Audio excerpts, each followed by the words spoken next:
Kulit ng dalawa.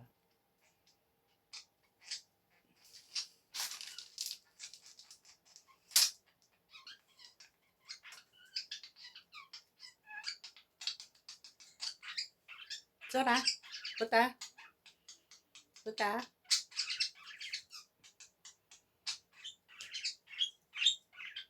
Ano puta? Puta. Sora. Sora, Sora. Sora. Ito yung mga alaga kong makukulit. Yan. Dati sila nasa baba, ngayon nandito na sila sa taas. Ginawan ko sila ng kwarto kasi mahilig manira, sinisila yung mga dingding, kung ano-ano. Kaya yan, dito ko sila inilagay.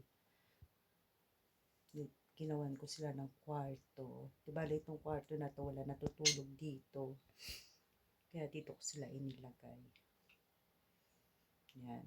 Kaya itong kwarto na to, diba, nilagyan ko siya ng pinil. Yan, para hindi nila masira yung mga dingding. Katulad sa ginawa nila sa baba. Doon sila dati kasi sa baba eh. Ngayon, ang dami nilang sinisira. Kaya, ayan, ginawan ko sila ng kwarto. Total, wala naman kasi natutulog dito. So, ginawan ko muna sila. Dito ko muna sila nilagay. Yan. Makukulit kasi.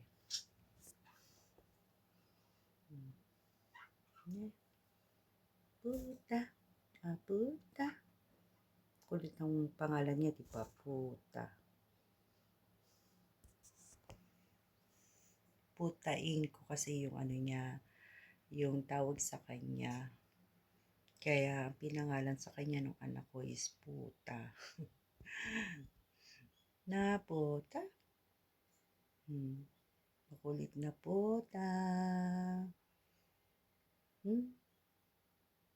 Bye-bye.